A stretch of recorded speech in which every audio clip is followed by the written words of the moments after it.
نحمده ونصلي على رسوله الكريم أما بعد فأعوذ بالله من الشيطان الرجيم بسم الله الرحمن الرحيم قال الله تعالى في القرآن المجيد والفرقان الحميد كل نفس ذائقة الموت صدق الله العلي العظيم وصدق رسوله النبي الأمين المتين المبين المعين الكريم ونحن على ذلك لمن الشاهدين والشاكرين والحمد لله رب العالمين۔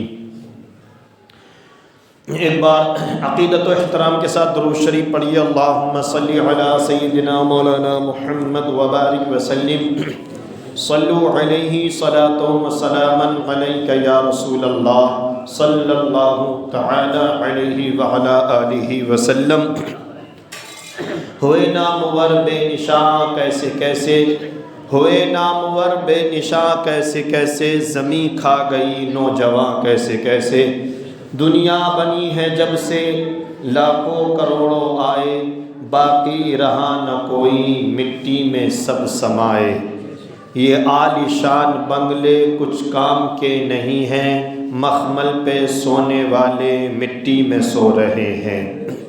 صبح ہوتی ہے شام ہوتی ہے، عمر یوں ہی تمام ہوتی ہے۔ کیا بھروسہ ہے زندگانی کا، آدمی بلبلا ہے پانی کا۔ اللہ تعالیٰ نے قرآن کریم میں فرمایا کل نفس ذائقۃ الموت، ہر نفس کو موت کا مزہ چکھنا ہے، ہر نفس کو موت کا مزہ چکھنا ہے۔ تو ہر جان دنیا سے ضرور جائے گی۔ قرآن کریم میں اللہ تعالیٰ نے فرمایا فَإِذَا جَاءَ أَجَلُهُمْ لا يستأخرون ساعة ولا يستقدمون۔ تو جب ان کا تمہارا جو وقت ہے موت کا آ جاتا ہے تو نہ ایک سیکنڈ ادھر ہو سکتا ہے نہ ایک سیکنڈ ادھر،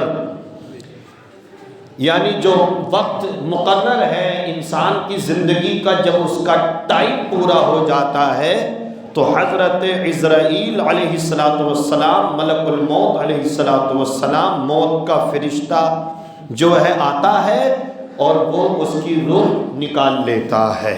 جو اللہ رب العزت نے اس فرشتے کی ڈیوٹی لگائی ہے وہ اپنے کام کو انجام دیتا ہے، اسے جو ہے جو ڈیوٹی دی گئی ہے، ڈیوٹی فرشتے کو، وہ اپنا کام کرتا ہے۔ 22 سال کا ہو، 25 سال کا ہو، 30 سال کا ہو، یہاں تک کہ بعض لوگوں کی عمر 100 سال کی بھی ہوتی ہے یا 100 سے زیادہ بھی ہو جاتی ہے، لیکن اکثر 60-65 کے لگ بھگ عمریں زیادہ ہو رہی ہیں۔ حضرت نوح علیہ السلام کے دور میں، کیونکہ بہت لمبی لمبی عمر ہوتی تھی پہلے، حضرت نوح علیہ السلام کے دور میں ایک جوان بیٹے کا انتقال ہو گیا۔ 300 سال کی عمر تھی اس کی۔ کتنی عمر تھی؟ بولے ذرا، 300 سال۔ وہ جوان بیٹا تھا اس دور کا، وہ رو رہی تھی بوڑھی اور عرض کرتی ہے کہ میرا بیٹا جوانی میں مر گیا۔ تو پیغمبر نوح علیہ السلام کہتے ہیں صبر کر، تیرے بیٹے نے 300 سال عمر پائی ہے، ایک وقت تو ایسا آئے گا کہ 60-70 سال کی عمر ہی اکثر ہوا کرے گی۔ 300 سال کی عمر وہ اپنے بیٹے کو جوان بتا رہی ہے کہ ایک وقت تو ایسا آئے گا۔ بوڑھی عرض کرتی ہے تو کیا وہ اپنے مکانات بنائیں گے؟ کہاں وہ مکانات بنائیں گے، بلڈنگیں بنائیں گے، کہ اتنی عمر کے لیے بھی؟ تو میرے بھائیوں بتاؤ، جن کی 500 1000 سال 800 سال جب دنیا میں عمر ہوئی، جب وہ نہ بچے تو ہماری اور تمہاری پھر کیا حیثیت ہے؟ یعنی ہماری اور آپ کی عمریں، یعنی لوگوں کی عمریں کتنی ہو رہی ہیں؟ یعنی 100 سال پہلے تو کسی کی عمر ہوتی نہیں ہے، اور 100 سال کی عمر ہو بھی جائے تو اس کی کنڈیشن کیا ہوتی ہے؟ بستر سے اٹھنا مشکل ہو جاتا ہے۔ میرے بھائیوں، میرے آقا صلی اللہ علیہ وسلم کی حدیث کا ٹکڑا ہے، سرکار فرماتے ہیں صحت ہے تو اس کو بیماری کے آنے سے پہلے غنیمت جانو، اور سرکار فرماتے ہیں اگر زندگی تمہارے پاس ہے تو موت کے آنے سے پہلے پہلے اسے غنیمت جانو، یعنی جو وقت ہمیں مل رہا ہے ہم اپنے وقت کو غلط کاموں میں نہ گزار کے عقل مندی اور ہماری اور آپ کی ہوشیاری اسی میں ہے کہ اپنے وقت کو ہم صحیح جگہ استعمال کریں، اس لیے کہ جو وقت گزر جاتا ہے وہ وقت دوبارہ نہیں آتا ہے۔ آج جنوری کی 2 تاریخ ہے، ابھی دسمبر تھا، سن 2025 کا دسمبر چلا گیا، اب یہ جنوری شروع ہو گئی۔ اسی طریقے سے ہماری جو ٹائم ہے، ہمارا جو ٹائم ہے وہ گزر رہا ہے اور ہماری زندگی گزر رہی ہے۔ عقل مند وہ ہے، ہوشیار وہ ہے۔ میرے آقا صلی اللہ تعالی علیہ وسلم نے ارشاد فرمایا اکثروا ذکرہا ذم لذات الموت، میرے آقا فرماتے ہیں لذتوں کو کاٹنے والی موت کو کثرت سے یاد کرو۔ حضرت عائشہ صدیقہ رضی اللہ تعالی عنہا سے روایت حدیث شریف ہے، نبی اکرم صلی اللہ تعالی علیہ وسلم ارشاد فرماتے ہیں، علیہ وسلم صلی اللہ تعالی علیہ وسلم فرماتے ہیں جو بندہ 20 مرتبہ موت کو یاد کرے، کتنی مرتبہ؟ 20 مرتبہ موت کو یاد کرے، سرکار فرماتے ہیں گھر پہ اگر بستر پہ گھر پہ بھی اس کی اگر موت ہو جائے تو اللہ تعالیٰ اسے شہادت کا مرتبہ عطا فرما دیتا ہے۔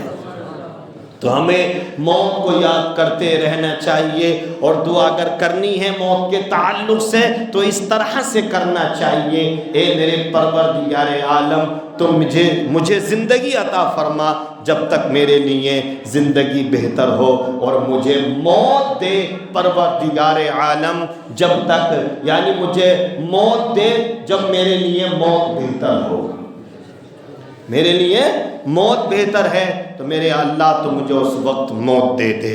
بہرحال دنیا سے تو جانا ہی ہے اور بے شک ضرور جانا ہے، تو میرے بھائیوں اپنے بچوں کو ہم کم از کم قرآن شریف کی تعلیم دلا دیں تاکہ ہمارا دم نکل رہا ہو، انتقال ہونے والا ہو تو ہمارا بیٹا ہمارے پاس ہو اور وہ سورہ یاسین شریف پڑھ رہا ہو، اس لیے کہ جس کا بیٹا یا جو سورہ یاسین شریف اور سورہ رعد پڑھی جاتی ہے تو اس کی روح جو ہے آسانی کے ساتھ نکل جاتی ہے، ورنہ تو اتنی تکلیف ہوتی ہے کہ سارے گھر والے بھی موت کے وقت میں اگر اس کو چھوٹ دے دی جائے اتنا تڑپتا ہے وہ، سارے گھر والے بھی اگر اس کو روکیں تو وہ رک نہیں سکتا، اس کو اتنی تکلیف ہوتی ہے۔ میرے بھائیوں،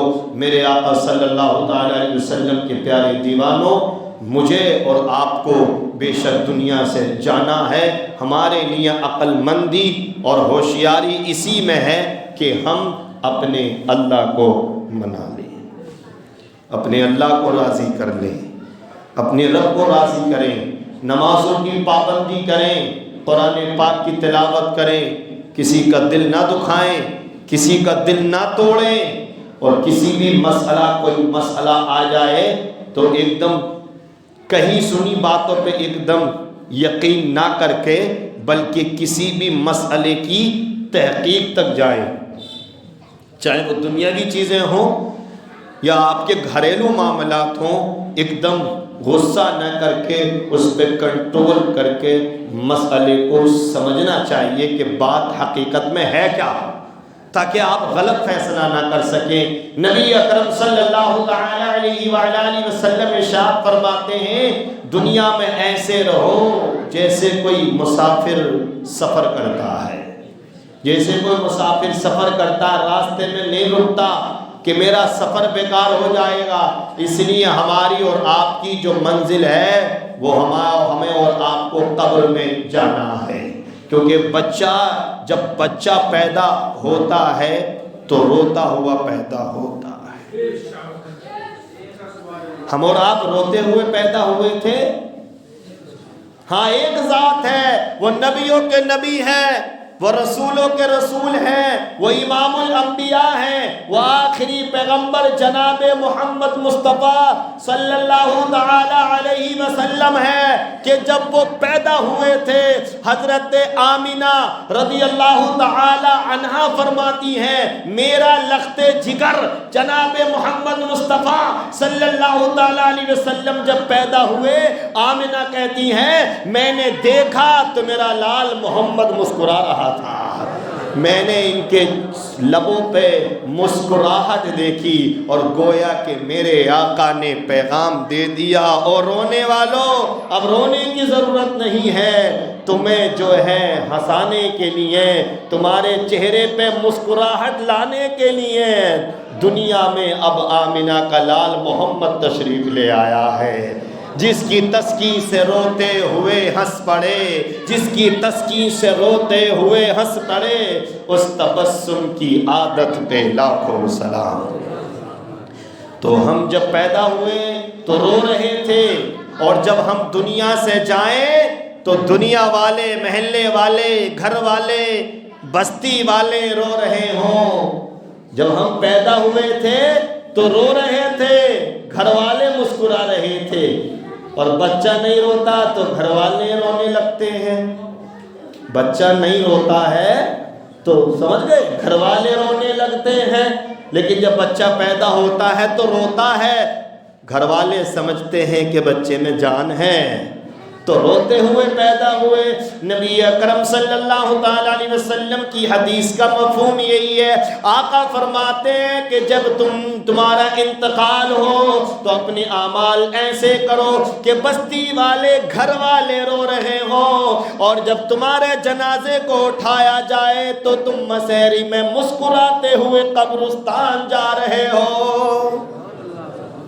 تمہارا جنازہ اٹھایا جائے، اللہ اکبر، لحد میں عشق رخ شہ کا داغ لے کے چلے، لحد میں عشق رخ شہ کا داغ لے کے چلے، اندھیری رات سنی تھی چراغ لے کے چلے، تیرے غلاموں کا نقش قدم ہے راہ خدا، تیرے غلاموں کا نقش قدم ہے راہ خدا، وہ کیا بہک سکے جو یہ سراغ لے کے چلے، وہ کیا بہک سکے جو یہ سراغ لے کے چلے۔ اندھیری قبر ہے۔ حضرت عثمان غنی کے تعلق سے میرے نبی نے فرمایا عثمان غنی کو میں محمد جنت کی گارنٹی دیتا ہوں، مگر یہی حضرت عثمان غنی قبرستان کے پاس آ کر اتنا روتے تھے، اتنا روتے تھے کہ ان کی آنکھوں سے آنسو جاری ہوتے، داڑھی بھیگ جاتی، کہتے حضرت آپ کو تو نبی نے جنت کی گارنٹی دے دی ہے، کیوں رو رہے ہو؟ حضرت عثمان غنی کہتی ہے جو قبر ہے نا یہ پہلی منزل ہے، قبر پہلی منزل ہے، جو یہاں آسانی کے ساتھ گزر گیا اس کے راستے آسان ہو جائیں گے۔ حدیث شریف میں آتا ہے سرکار فرماتے ہیں قبر یا تو جنت کی کیاریوں میں سے ایک کیاری ہے، قبر جنت کی کیاریوں میں سے ایک کیاری ہے، یا جہنم کے گڑھوں میں سے ایک گڑھا ہے، جہنم کے گڑھوں میں سے ایک گڑھا ہے، یا قبر کی جو جنت کی کیاریوں میں سے ایک کیاری ہے۔ یعنی بندہ جب قبر میں بندے کو لٹا دیا جاتا ہے، منکر نکیر آتے ہیں اور بڑی کڑک آواز سے اٹھاتے ہیں، آپ مجھے دیکھ رہے ہیں، میں آپ کو دیکھ رہا ہوں، قبر میں منکر نکیر مرنے والے کو دیکھتے ہیں، اور وہ مردہ جو ہے منکر نکیر کو دیکھتا ہے، لمبے لمبے ان کے بال ہیں، خطرناک دانت ہیں، دانتوں سے زمین کو چیرتے ہوئے آتے ہیں، بڑی کڑک آواز میں 3 سوال کرتے ہیں، 3 سوال کرتے ہیں بڑی کڑک آواز میں، اور 3 سوال شروع کرتے ہیں، اسے اٹھاتے ہیں۔ پتہ یہ چلا جب وہ زندہ ہوتا ہے تبھی تو اس سے سوال کرتے ہیں. بولو کچھ ہاں ہوں سبحان اللہ. سوال کرتے ہیں ارے نبی کے صدقے میں جب نبی کا امتی زندہ ہے تو ہمارا نبی بھی زندہ ہے. تو زندہ ہے اللہ، تو زندہ ہے اللہ. میرے چشم عالم سے چھپ جانے والے، میں مجرم ہوں آقا، مجھے ساتھ لے لو کہ رستے میں ہیں جا بجا تھانے والے. ہم یہاں سے پکاریں وہاں وہ سنیں، مصطفیٰ کی سماعت پہ لاکھوں سلام. پہلا سوال کرتے ہیں فرشتے من ربو کا. امتحان ہوتا، پیپر ہوتے ہیں تو سوالات دیے جاتے ہیں، جواب نہیں بتایا جاتا، نہ کسی مدرسے میں، نہ کالج میں، نہ یونیورسٹی میں، نہ کسی اسکول میں. لیکن اپنے نبی کا کرم دیکھو، نبی نے قبر کے سوال بھی بتا دیے، جواب بھی بتا دیے. نبی نے بتا دیا یہ سوال ہے اور یہ اس کے جواب یاد کر کے آ جاؤ قبر میں جواب دے دو. اور چین کی نیند سو. سوال کرتے ہیں من ربو کا، تیرا رب کون ہے؟ مسلمان بندہ کہتا ربی اللہ. سارے بول لو اللہ کا نام. ربی اللہ، میرا رب اللہ ہے. میرا رب اللہ ہے. دوسرا سوال کرتے ہیں فرشتے ما دینو کا، تیرا دین کیا ہے؟ تیرا دین کیا ہے؟ تو وہ مرنے والا وہ جواب دیتا دینی الاسلام، میرا دین اسلام ہے. دو سوال ہو گئے. اللہ کے بارے میں بتا دیا، دین کے بارے میں بتا دیا، مگر جنت نہیں ملے گی ابھی. جنت جو ملے گی وہ تیسرے سوال کے بعد ملے گی. فرمایا گیا تیسرا سوال ہوگا ما کنت تقول فی حق ھذا الرجل. تیسرا سوال کرتے ہیں بتا ان کے بارے میں کیا کہتا تھا، ان کے بارے میں کیا کہتا تھا، کیا کہتا ہے نہیں، کیا کہتا تھا.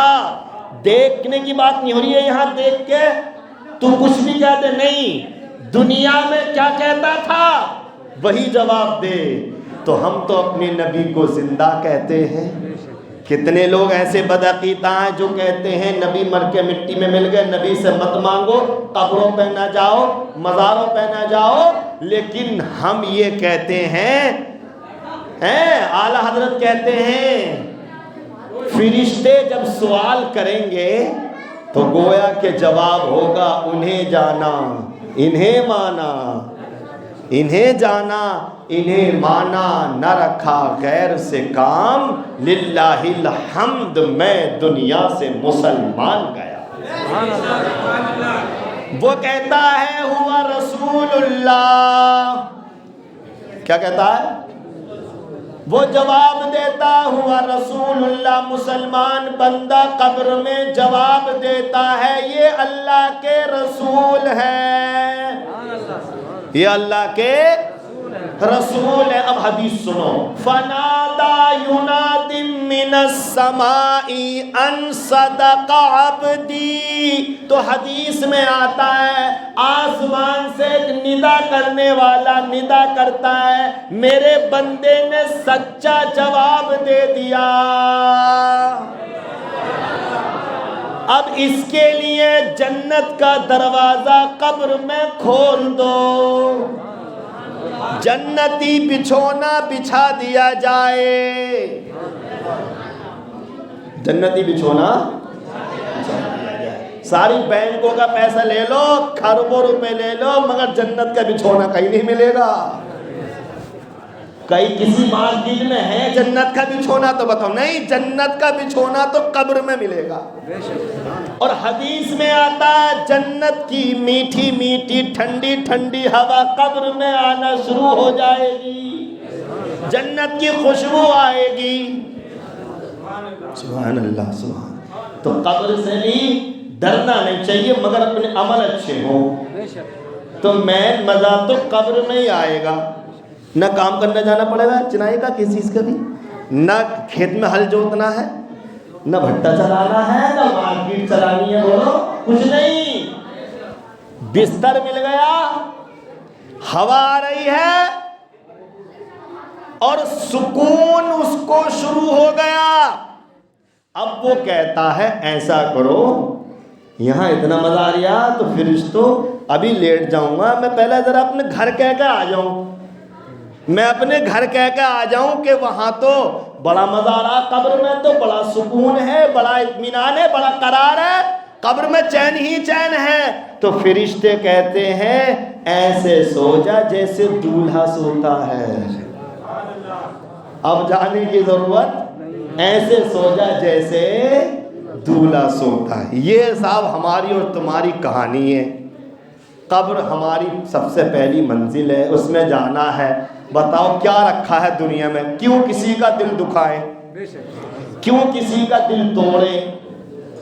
یہ ہماری اور آپ کی حقیقت ہے۔ کوئی گل باقی رہے گا نہ چمن رہ جائے گا، پر رسول اللہ کا دین حسن رہ جائے گا۔ اطلس و غم خواب کی پوشاک پہ نازا نہ ہو، اس تنے بے جان پر خالی کفن رہ جائے گا۔ اللہ تعالیٰ مجھے بھی نیک بنائے، آپ کو بھی نیک بنائے۔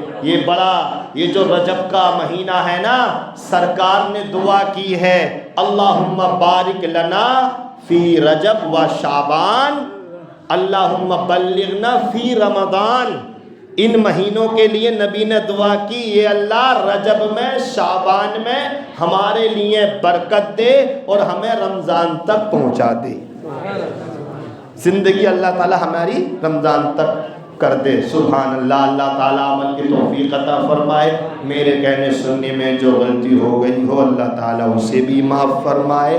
میں توبہ کرتا ہوں سارے گناہوں سے، آپ بھی توبہ کر لیجیے۔ استغفر اللہ ربی من کل ذنب واتوب الیہ۔ کلمہ شریف پڑھے، لا الہ الا اللہ محمد رسول اللہ صلی اللہ تعالی علیہ وسلم۔ وآخر دعوانا ان الحمد للہ رب العالمین۔ السلام علیکم۔